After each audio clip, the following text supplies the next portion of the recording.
paper, Citroen's revitalised C3 Aircross ticks almost every box for families looking for a small, versatile and stylish B-segment SUV. There's trendy looks, versatile cabin space, potentially for up to 7, and the choice of conventional, hybrid or full electric drivetrains. It's a car that'll really put its brand on the map in this sector. My name's Jonathan Crouch. I've been testing cars for over 40 years. You'll find them all on the Car and Driving Car Reviews app. Here, I'm going to try and tell you everything that you really need to know about this car in a way you'll find nowhere else. What if you could have the style and adventurous feel of a small SUV combined with the interior space and flexibility of a small MPV People Carrier? It's a combination of virtues that many brands have promised, but which possibly this car actually delivers, the Citroen C3 Aircross, in a second generation form completely redesigned around the latest Stellantis Group Smart Car platform. That chassis is this European conglomerate's base for the compact models it hopes will be able to compete in value terms with cars produced in lands with cheaper labour. We've already seen it introduced in a Citroen that shares much with this SUV, the 4th generation C3 Super Mini. This is a very different kind of C3 Aircross to the car that back in 2017 launched Citroen's presence in the crossover segment for Super Mini SUVs and was substantially refreshed in 2021. Primarily, it's bigger, which means that you can now have the 7-seat option that's unusual in this class. And there's also now a full electric version plus a full hybrid to compensate for the deletion of diesel. For a family in search perhaps of a second car, this is a very complete looking contender. You can find out more about this kind of small SUV by downloading the Car and Driving app. And if you're interested specifically in this C3 Aircross, you'll need to stay with us for our unique review, the Car and Driving Road Test. As expected, this C3 Aircross SUV fronts up with the usual portfolio of Stellantis Group powertrains for a car in this class. And of course, they're all basically the same as those used by this model's C3 Super Mini sibling. If affordability is everything, you'll stick with the conventional option, a 1.2 litre turbocharged 3-cylinder turbo 100 petrol engine with 100 horsepower, mated to that fast disappearing kind of transmission, a manual gearbox, this one with 6 speeds. For this second generation C3 Aircross, there's no diesel alternative. Instead, Citroen wants you to consider its 48-volt hybrid power plant, which is offered in 136 horsepower form. Here, much the same 1.2 litre petrol engine is based around a unique 6-speed EDSC6 auto transmission with an electric motor built into it, powered by a tiny battery. This motor can take over driving duties for up to 50% of the time in urban traffic. The hybrid has both D and L modes for its transmission and can make 62 miles an hour in 9.1 seconds, a second and a half quicker than the standard petrol version, en route to 125 miles an hour. If that's still not quite enough electrification for you, then you'll be directed to the all-electric C3 Aircross we're trying here. This car was launched with the option of an entry-level 44 kilowatt-hour standard range battery, but for our market, Citroen is focusing primarily on the larger extended range 54 kilowatt-hour battery pack, which is capable of up to 249 miles between charges. It's paired to the 113 horsepower front axle mounted motor that usually features on small Stellantis EVs, propelling the car to 62 miles an hour in 13 seconds en route to just 89 miles an hour flat out. Whatever kind of powertrain you choose in your Aircross, you'll find that ride comfort is prioritised, a traditional Citroen attribute. Thanks to the fact that the advanced comfort shock absorber hydraulic bump stops from larger models have been carried over to this one. Is it magic carpet-like, as Citroen suggests? No, not really. But it's certainly better than the class norm and noticeably better than the equivalent and otherwise identically engineered Vauxhall Frontera. The remainder of the damping setup is conventional, with McPherson strut front suspension and a torsion beam rear end. What differs the C3 Aircross from the C3 Super Mini is this SUV model's slightly raised driving position. That's due to greater ground clearance, though there's not enough of that to facilitate the off-road adventures the chunky styling suggests this Citroen might be up for. The potential for on-road adventures, at least in terms of driving enjoyment around the twisty stuff, is even more limited than it usually is in this class of car. Somewhat over-assisted steering sees to that, though of course you get the benefit of that in this car's preferred city habitat. Towing is pretty much out of the question in this C3 Aircross, with brake capacity rated at just 350 kilograms. With the hybrid it's 1,250 kilograms, and the Turbo 100 can tug along up to 1,500 kilograms.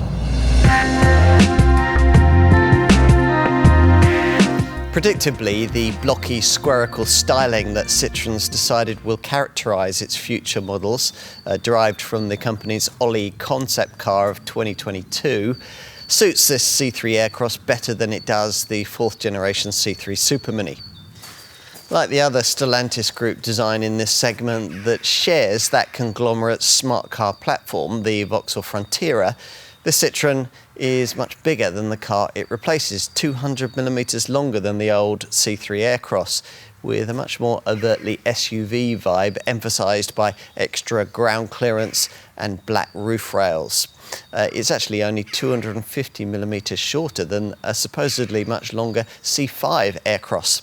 The wings and wheel tracks are wider than the C3 donor model, and this contrast-coloured roof, also offered in black, is either standard or optional depending on the spec level you choose. The chevron emblazoned black wheel arch extensions house diamond-cut bitone 17-inch aragonite alloy wheels that are standard fit on all models, as is what Citroen calls a colour clip on the C-pillar, which is also repeated on the front bumper, below which is a grey skid plate style section. Here at the bluff front end, the brand's latest badge is flanked by a chevron strip which flows into the intelligent beam LED headlights.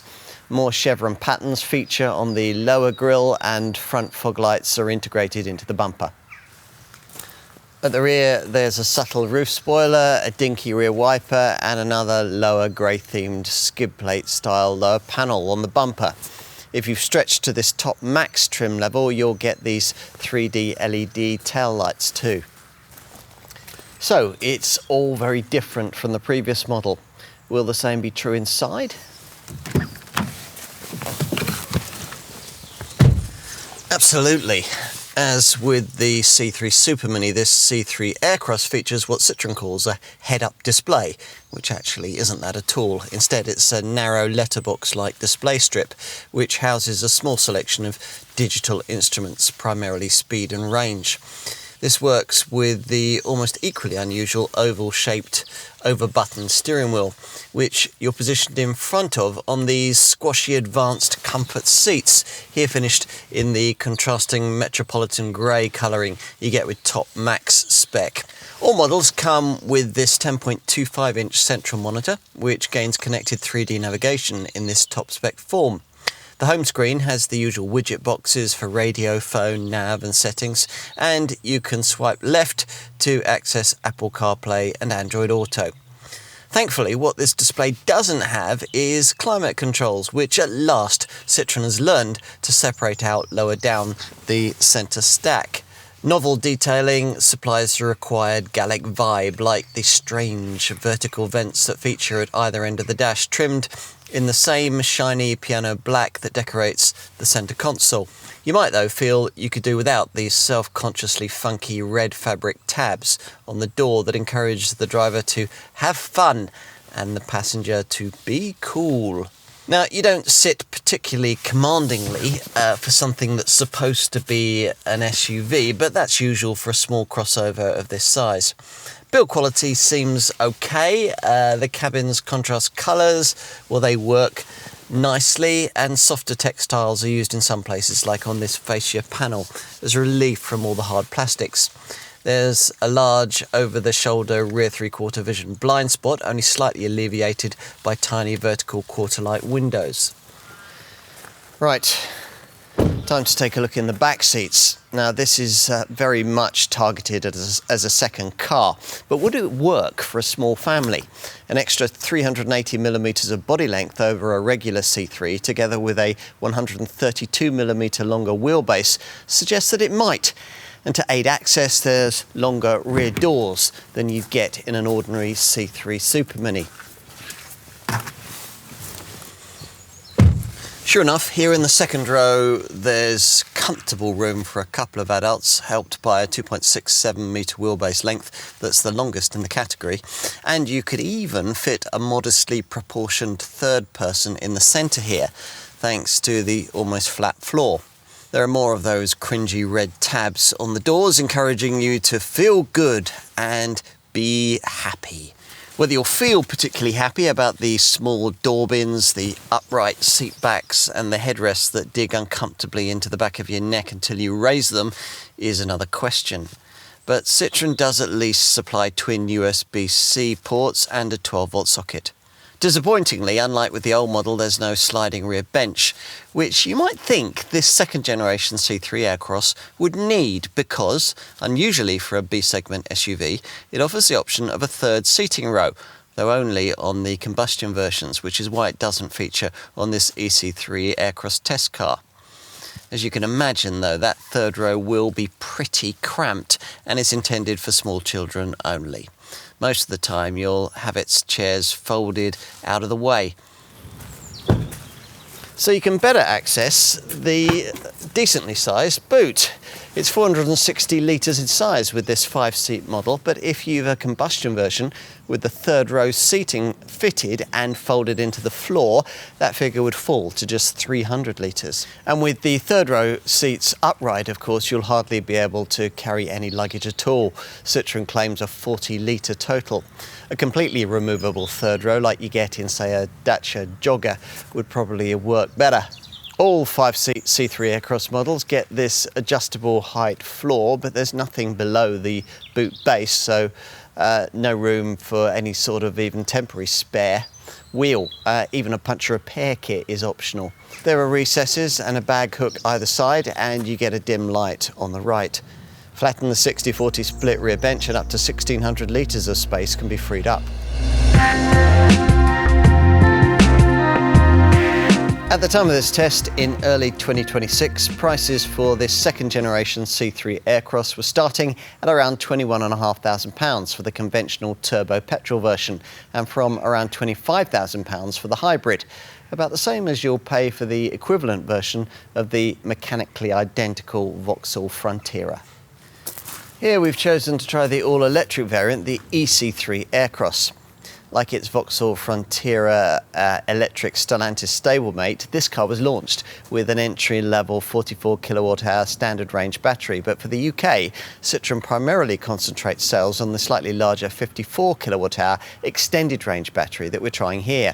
In this form, the EC3 Aircross is a touch cheaper than the equivalent Frontera, listing at around £25,000 as we filmed, with an available £1,500 government grant to bring the price down to around £23,500. Let's give you some more detail on the entire C3 Aircross lineup. All three of the powertrains available with this car can be had with base plus trim. With the hybrid and the EC3, there's the further option of finding another £2,000 for the better specified max spec level that we're trying here. The conventional turbo petrol version comes only with manual transmission. As you might expect, the hybrid and the EC3 come only with an auto. Stick with a combustion engine in your C3 Aircross, and you'll have the option of finding £765 more for a third seating row, which, if specified, would create one of the cheapest 7-seaters on sale in the UK. Let's get on to spec. Now, base plus trim comes as standard with Citroën Advanced Comfort Suspension, LED headlights and daytime running lights, rear parking sensors, a rear parking camera, cruise control with a speed limiter and 17-inch alloy wheels. Inside there's advanced comfort seats and automatic air conditioning. Media stuff's taken care of by a 10.25-inch touchscreen with Apple CarPlay, Android Auto, wireless smartphone mirroring. If you can stretch to the second trim level, Max, then you'll also get 3D LED rear lights, a white or black bitone roof depending on the body colour, and front parking sensors, along with 3D connected navigation, wireless smartphone charging, an electrochrome interior mirror, and a winter pack comprising of heated seats, a heated steering wheel and a heated windscreen. There's a smarter black and light grey Metropolitan grey upholstery finish too.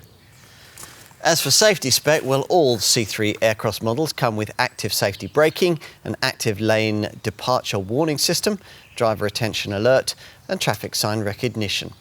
Thankfully, there are physical buttons provided to deactivate many of these systems if you find them intrusive. Plus, you get 6 airbags linked, of course, to an eCall system. With Max trim, there's standard blind spot detection too.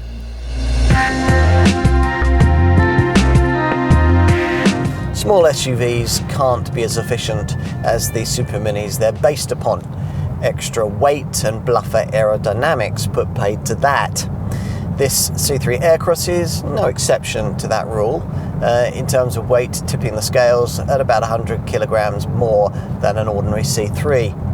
That exacts a penalty of about 10% on the fuel and CO2 emissions figures you can expect, which is a premium that we expect most potential owners will be quite happy to pay in return for the extra fashionability of running a car of this kind. It's worth pointing out, though, that the inherent lightness of that standard C3 means that this SUV version's extra weight doesn't leave it as being a particularly heavy car. It doesn't actually weigh very much more than something like, say, ordinary Vauxhall Corsa Super Mini, and the result should be a very efficient set of running costs. You can expect 50.2 mpg on the combined cycle and 135 grams per kilometre of CO2 from the conventional 1.2 litre turbo 100 variant. With the 48-volt hybrid model, you could improve that to 57.4 mpg on the combined cycle and 120 grams per kilometre of CO2. As we told you in our driving section, Citroën claims that this C3 Aircross is capable of up to 249 miles of range in this extended range 54 kilowatt hour form. On to charging. Less class competitive is the modest 100 kilowatt DC charging maximum, though when out and about, the battery can still be replenished from 20 to 80% in 28 minutes.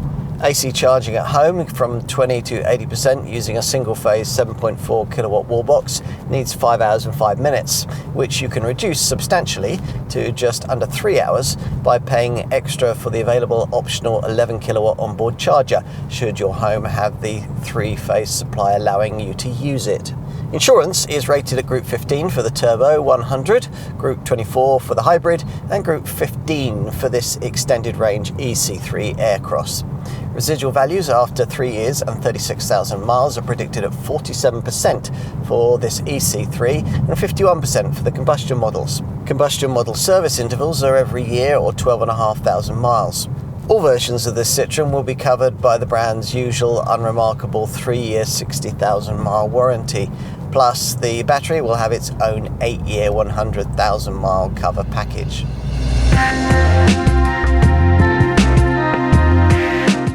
If the automotive market was sensible and rational, this would be a small MPV like the old C3 Picasso. And in many ways it is, just one with an SUV mindset. We like that combination, and there's no reason why potential buyers shouldn't too.